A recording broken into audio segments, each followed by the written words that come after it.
Queria te perguntar o seguinte: nas eleições de 2022, o senhor apoiou o Jair Bolsonaro de uma forma muito clara no segundo turno. O Jair Bolsonaro, que é um político de extrema-direita, que defende ditaduras, abertamente a ditadura brasileira, defende torturadores, atacou jornalistas durante a gestão dele, principalmente jornalistas mulheres, né? Aparelhou órgãos de controle, inclusive o Ministério Público, no qual o senhor trabalhava, acabando inclusive com a Lava Jato. Eu queria entender do senhor o seguinte: aquele outro sistema, o sistema bolsonarista, era ok? Conrado, a opção no segundo turno era entre Lula e Bolsonaro. Você falou sobre apoio a ditadores. Hoje o Lula está recebendo o ditador da Venezuela, Maduro. Receber um ditador é uma coisa, agora apoiar torturadores de uma ditadura que aconteceu no Brasil é outra coisa. Venezuela, a ONU apontou que 122 pessoas, pelo menos desde 2014, foram torturadas, foram objeto de violência sexual ou de tratamentos cruéis. 122 pessoas. Ponto deputado, pacífico. isso vale para a Arábia Saudita também, vale para qualquer coisa. A gente está falando da ditadura do Brasil, onde morreram pessoas. A Arábia Saudita, mas eu desconheço alguma recepção celebrosa, como aconteceu, uma celebração hoje de recepção de Maduro. Mas teve presidente joia, né? Teve joia. O presidente falando que o que existe sobre ditadura lá na Venezuela seria narrativas. Mas o Lula foi contra uma moção de repúdio aos crimes que estão acontecendo na Nicarágua, inclusive com prisão de uma série de padres, com a cassação de direitos políticos e bloqueio do patrimônio de opositores políticos.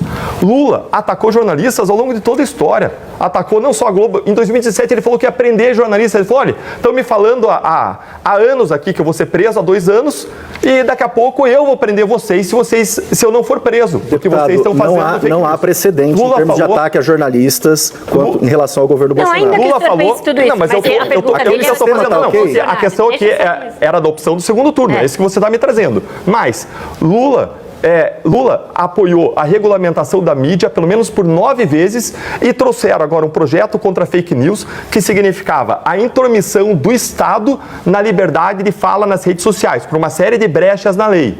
Mas eles propuseram o Ministério da Verdade, criado supostamente contra fake news enquanto eles faziam as deles, uma coisa absurda de existir numa democracia, mas Lula, ele chefiou os maiores escândalos de corrupção da face da terra. Quando você olha a Freedom House, que trata de critérios para você separar democracias e ditaduras, eles colocam 2 critérios centrais. Uma é a alternância do voto. O segundo critério central é a liberdade de expressão. Quanto à liberdade de expressão, você tem o Lula buscando um projeto de lei das fake news, buscando vingança, colocando o Ministério da Verdade, mudando lei de estatais para injetar uma dinheirama, bilhões na mídia. Você tem o Lula falando 9 vezes em regulação de imprensa. Você tem o Lula compactuando com ofensa a liberdades individuais, ainda que proferidas por tribunais, inclusive com a cassação de adversário político contra quem ele pediu vingança. E como eu disse antes, num sistema em que as pessoas almejam cargos superiores, muitas pessoas vão dançar a música que o presidente da República vai tocar. Para o senhor tudo bem o Bolsonaro usar a estrutura da Caixa Econômica Federal, usar a Polícia Federal durante a eleição? Para o senhor isso é democrático? Flávio, eu já te respondo. Eu estou apontando onde eu vejo severos problemas em relação ao Lula. E mais, o segundo ponto é a questão do voto e da alternância do poder. Você tem um governo Lula com uma visão de que você pode ultrapassar regras, não só regras de censura, mas regras criminais, de corrupção para você perpetuar um poder. O que aconteceu no Mensalão e depois na Lava Jato foi a maior fraude comprovada da democracia na história, porque a maior parte do dinheiro do PT não era investido no bolso deles, embora uma parte fosse no bolso, como a gente comprovou em relação a José Dirceu, Palocci, Vacari, Lula, comprovou em relação à grande maioria deles, comprovou que o dinheiro ia para o bolso, mas a maior parte ia para a campanha eleitoral. Existem várias pesquisas acadêmicas que mostram que o número de votos tem uma correlação forte com o dinheiro investido em campanha. Então, o que é isso, se não irrigar bilhões de reais de eleições? O que é isso, se não fraude a eleição? Deixa eu só terminar. Resultado eleitoral mediante investimento de O senhor fez praticamente um PowerPoint com Lula de novo, e a pergunta dele foi sobre o Bolsonaro. Em relação ao Bolsonaro, eu não concordo com tudo que ele disse. Mas o senhor defenderia de novo. Mas contra Lula e o PT, eu não vou ficar dividindo agora a direita, a minha posição aqui não vai ser de dividir a direita. Eu acredito que a gente precisa unir a direita em torno de valores e... Ele é de direita ou de extrema direita, deputado? De democracia. Deputado, ele é de extrema direita ou de direita? Porque, assim, ele tem declarações misóginas, como o Conrado falou, declarações racistas.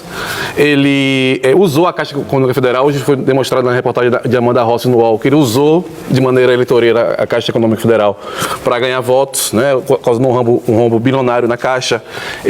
No dia do segundo turno, a Polícia Rodoviária Federal foi usada numa estrutura para impedir votos de nordestinos, né, com operações, né, atípicas. E teve o 8 de janeiro. Então, o senhor acha, então, primeiro, que ele é honesto, ele é uma pessoa democrática, então ele é uma pessoa melhor do que Lula?